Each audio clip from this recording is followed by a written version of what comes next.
what is the end goal of them playing the sports? Is it for them to get to know other kids? Is it for them to play on a team? Is it for them to exercise and move their body? Is it because you want to have them just a little bit more structure to their games? Is it for fun? Is it for just team camaraderie? Is it because someday you hope that they'll get a scholarship to college? So just ask yourself, what is the end goal? Welcome to Little by Little Homeschool Podcast, where you'll learn tips and strategies that will empower you to home educate your children. I'm Leigh Nguyen, a homeschool mom of over 12 years, which includes 2 graduates. When I started homeschooling, I was pretty much on my own and was desperate for encouragement and help. My mission is to be a source of encouragement and help to you. Whether you are just beginning your homeschool journey or you're deep into the homeschool lifestyle, Little by Little Homeschool wants to help you stay the course, because all the time you are investing into your children is completely worth it. If you're ready to take your homeschool to new levels, keep listening. People tend to have some very strong feelings about this topic. When you get into the parenthood realm, there's just a lot of things. Should your baby sleep in bed with you? In other words, should you co-sleep? Should they sleep in a crib by themselves? And the question of which one should you do goes on and on. And then you get to this question about sports. And should kids participate in organized sports? Today we're going to specifically talk about homeschoolers, because this podcast is dedicated to homeschoolers. And so that is the lens that I'm going to be looking through. The fact that your kids are with you during the day should be a factor in deciding how do you spend possibly your afternoons and your evenings. But people really have a lot of strong feelings about this question. And my goal today is to share the various viewpoints and some observations. And then we're going to close out the episode with a list of questions that I think your family really needs to consider. So I would suggest writing these questions down or having your husband listen to this episode and the two of you sit down and answer those questions. And that will guide you in this decision. Now, I grew up in a sports family. I have 3 younger brothers. They didn't do a lot of different sports. I had one brother that ventured out into soccer, but pretty much it was baseball. Started off when they were 5 years old, went all the way through. I had 2 brothers that played baseball in college, and I grew up at the baseball field. We also went to public school, so I'm not from that realm of homeschooling, so I was at school. But the whole family would be there at the baseball field. My dad did tons of years of coaching, and he's actually a really good coach. And my boys learned a lot, and they're like, wow, Pop-Pop's a pretty good coach. And so I grew up there. I would have the privilege, I loved doing it, to keep score. I knew how to keep it. I guess nowadays you put it on an iPad or something like that. But we would have the book, and I would, draw going around the line of the diamond, and I knew all the rules for Little League, and it was a really good time. I didn't necessarily look back on it in any type of negative way. And guess what? I played, I think, 2 years of softball. My parents forced me to do it 1 year. They knew that I didn't necessarily want to, but they're like, we're going to do this 1 year. And so I got through that year and then signed up voluntarily the next year and then didn't play again. Now, I'm going to tell you something here. And I feel like sometimes people are like, are you serious? But guess what? I did participate in a sport from middle school all the way up through high school. And some people say, oh, that's not a sport. But let's just say it involved a football field, but I was not playing football. I was in the color guard. And it was kind of like a little bit of a stigma, like people are like, oh, the color guard and the marching band. But when I look back, I'm like, wow, okay, I was basically running across a football field for however many minutes it was long, but we had so many practices, we had competitions, it was really competitive, and so I did that for many years. And do you want to hear something funny? They ended up giving us varsity letters. I don't know if they do that anymore. Do you know what I'm talking about? Like those knitted things, and way back even before my time, you would have a jacket and you would have your mom sew the letters onto the jacket. We didn't have that. I just kind of had them hanging up in my room, and my brothers thought it was super unfair because they had to get to the varsity level of baseball in order to get a letter. And it really didn't mean that much at that time, but I don't know if they still give out those or not. But that's just my funny little thing. Now you got an insight to my teen years, and it was really impactful for me, and it was good. It was a good kind of thing for me to do. However, competitions were always on Sunday. And so that was a source of a lot of conversations. And maybe we'll get into that a little bit later, or I'll get into it in another episode. Let's talk about, just so you know where I'm coming at with my kids. So my daughter, when she was turned 5 years old, I was like, we can do t-ball. Boys and girls can do t-ball. And so that began our baseball career. She did t-ball for 2 years, and then she was like, I'm out. And then following that, the boys kept going through. And I just thought it was kind of like something you had to do. You had to do some type of sport. We tried soccer and for a season or two. And at the time when they were younger, I just thought that them being in sports was going to help out with some concerns that I had with their personalities, some difficulties that we were having. And looking back, I don't know that it necessarily helped at all, because we would end up not continuing on with that random sport or something like that.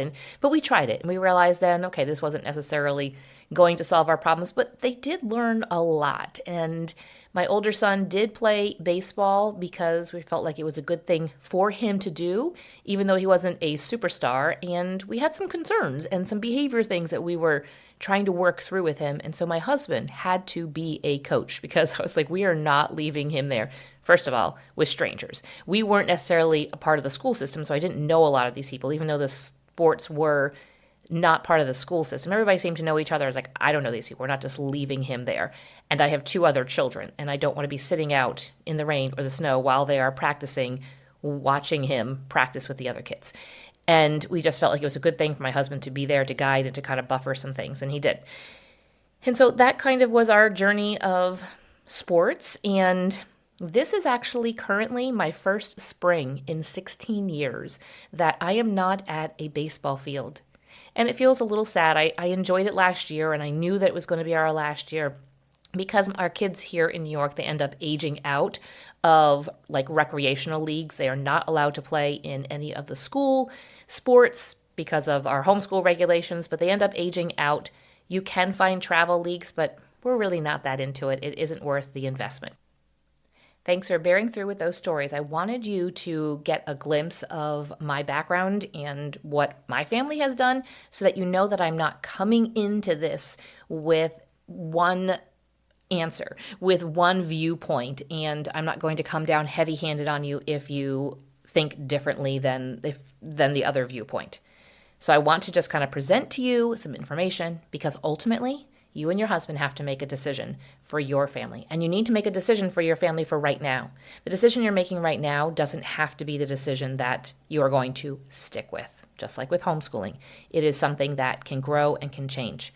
So let's look at the 2 major viewpoints. We're going to take just 2 opposing views here. And those that say, yes, your homeschoolers, and maybe just children in general, should participate in organized sports. They will say so. I'm just going to give a couple of points, because we can go down some deep, trails for each of these. But let's just go, we're going to hit it high level here. So those who say yes, they should participate. The reasons are because they say, well, it's good to learn to be on a team. It's good to learn how to work with others.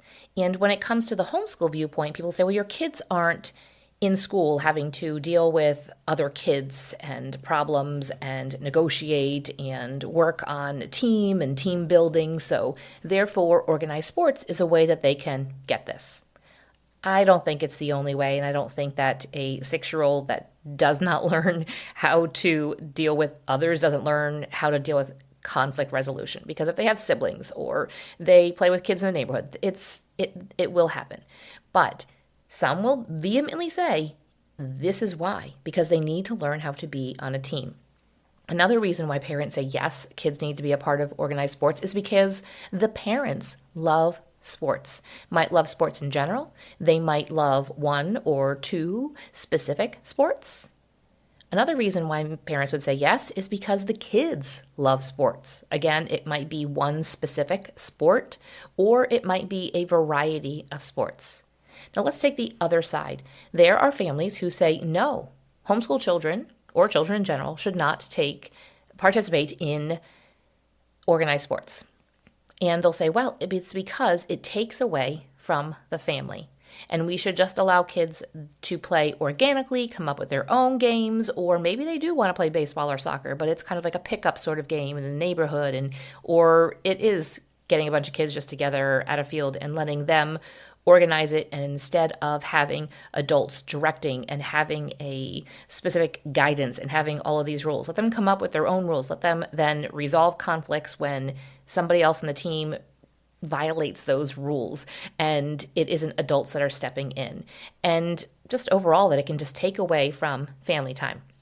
Another reason some families will say, no, we're not going to participate in sports is because of the negative influence upon their children with these sports. They'll say, well, we're homeschooling for a reason. And this doesn't mean that you are completely cutting your children off from all of society. And we get to decide what that looks like for each of our families. We get to decide how much we are a part of the culture at different ages and how insulated you're going to be. Some people call it sheltered, but it's you have to decide for your family and look at all the evidence, look at all the information and make a decision. But I can see this. I can see how it can be a negative influence. And so parents have a concern with that. And they'll say, well, we're homeschooling for a reason. Why would I then go throw them into this? And it's also parents recognizing their children and how influential other people can be and how much they might give in to peer pressure. Or it could just be a blanket statement and say, well, we're not going to do this because of the influence. And an alternative could be that I know that some of you live in areas where there are large homeschool communities and there are large sports leagues and sports opportunities. But then there's some of us who live places where there really isn't much at all, or it takes a very large area in order to even just fill a baseball roster or a soccer roster or a basketball roster. And therefore, then you have to go and travel a bit further for the different games and different matches, or if it's cross country like a meet or something like that. And that isn't quite the same as I don't classify that the same as a travel sport, because a travel sport, like I mentioned earlier, we decided not to pursue the travel baseball because it is different. You are then participating in tournaments, and those can be upwards of thousands of dollars in order to participate. When you have to travel maybe for a homeschool league, it's just because there aren't the opportunities. It just takes, you have to go further to be able to find another group of kids that you are able to fill up a roster. So those are two different things. So those are some of the reasons that I see for both sides of the coin. Now, the great question here is, does it have to be either or? Does it have to be, yes, my kids are participating, or no, they are not? No, it doesn't have to be either or. Let's go back to what I said in the beginning. You need to make a decision for your family for right now.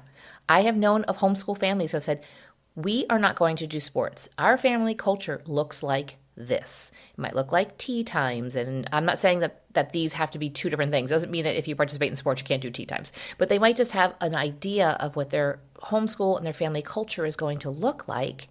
And then they start to notice that their kids really would benefit from some sports. Maybe they've gotten a basketball hoop just for their driveway, and they start noticing that one of their children is really good or really tenaciously practicing a lot and wants to get better. And you might say, well, there's a place that you can actually do this and play against others, and it's called a basketball team. And they might really want to do that. And so I have seen families flip and say, you know what? Actually, we're going to give this a try. I've also seen the other side of it when I have seen families that have gone ahead and done sports because that's what you feel like you have to do at 5 years old. Doesn't that sound like school, right? My kids went to school because that's what you do.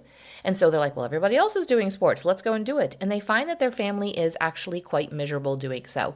And they realize, no, we don't necessarily want to do that. Sometimes it takes trying your decision, trying out the no or the yes, and then saying, maybe there's a middle ground somewhere here. And just because one child participates in sports doesn't mean that all the children have to participate in sports. And just because you may have played sports and love sports doesn't mean that your kids are going to love it. So here's my list of questions that I really want to encourage you to ask yourselves, and then I'm going to end with some of my own personal thoughts before we close this out. So are you ready? Here are your questions. Are you doing sports because you feel like you have to? Honestly ask yourself, are you feeling this pressure? Or just because everybody else is participating, you think you'll feel left out, or you won't be able to connect with other parents, or do you think your kids are going to miss out? So are you doing it because you feel like you have to?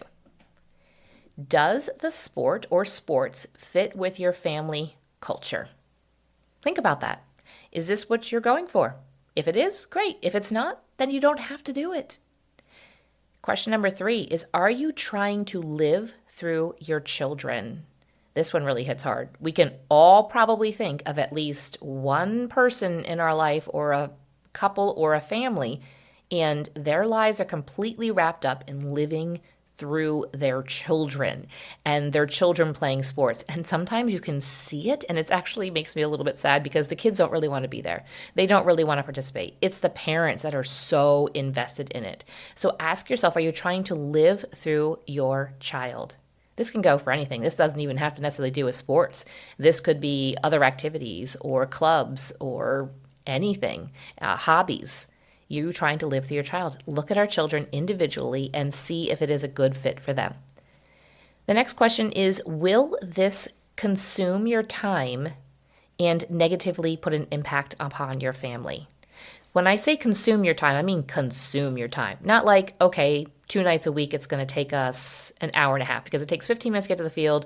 The soccer game is only 1 hour long, and then 15 minutes to get back home, which, let me put a plug for soccer in that. I was like, wow, this is actually really nice when they would play soccer. I'm like, okay, the soccer game's at 6 o'clock, and it was done at 7. I was like, this is amazing. When your kids play baseball and the game starts at 6 o'clock, you might be there till 8:30, 9 o'clock. Now, some leagues have a time where they end and everything like that, but I had no idea after so many years of baseball. I was like, wait a minute, I like this. But think about, will this consume your time? Is it going to put so much more time onto your plate that you do not have? And or is it going to negatively, because of that time, impact your family? How about this question? Does your budget allow for this sport?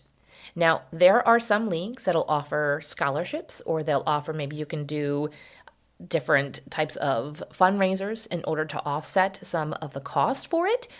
I remember there being a time where funds were very, very tight for us, and I just reached out and I said, can we do some more candy sales? Now I look back now, I didn't really like selling the candy. My husband would bring it to work and everybody there would buy the candy. And so it was less work. It worked out wonderfully.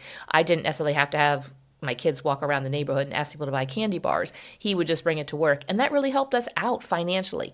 But if there is no option of being able to do anything extra or scholarships, really look, does your budget allow for it? When I mentioned the the travel leagues, that was not in our budget. It's still not in our budget. My kids don't love it enough. And you can look then also, does my child love this enough that it's going to be worth it? If they're like, and it's going to cost you hundreds of dollars, then maybe it's not worth it. And it's not always the cost of joining, it's sometimes the cost of equipment. So look at that as well. The next question is to ask yourself, what is the end goal of them playing the sports? Is it for them to get to know other kids? Is it for them to play on a team? Is it for them to exercise and move their body? Is it because you want to have them just a little bit more structure to their games? Is it for fun? Is it for just team camaraderie? Is it because someday you hope that they'll get a scholarship to college? So just ask yourself, what is the end goal? I'm not saying there's a right or wrong answer to that, but just ask yourself that question. Okay, I've got 3 more questions here. And that is, are you preparing your child for the team influence and drama that might go along with it? We have had a lot of that, and I'm going to tell you right now, it gets a little bit foul in baseball dugouts as the boys get to be into their teen years, the high school years. And we really had to weigh that and talk to our son, and he did not really gel quite well with them, because he would tell them to knock it off and to watch their language and to not be rude to the other players and laughing or at somebody making a mistake or something like that. And so he didn't make any best friends in the baseball league, but I prayed that he was an influence, and at some point those kids might think like, oh, okay, maybe I should clean up my language a little bit. And I hope that he was a good influence and he was strong enough for that. But are you preparing your child for that? Are you preparing for them for the things that they are going to see and hear? And now that kids have phones, Are the phones sitting there in the dugout with them? Are the phones on the bench with them or not? So really considering that, and are you preparing your kid for that? And some of the drama, and I feel like with the boys, they just kind of like knock each other over and the drama's over. But girls can be a little bit more bickery and like, you're sitting next to her and I'm wanting to sit next to her and that kind of stuff. So preparing them and then observing what's going on during the game amongst the team and then talking to your child afterwards. 2 more questions. All right, second to last is, will this add to your child's life? Just a simple question. Is it going to add? When things add to our child's life, it's so easy to say yes to something. But if it's not going to add to their life, then maybe it's something to put on hold or to say no to for right now. And the final question is, will you be glad that you did these sports, that your child did these sports, that you did the work to get them there and to get the equipment, to sign them up and for all the things? Will you be glad that you did this for them in 20 years? It doesn't mean that you don't do it if you're like, I don't know if I'll be glad or not.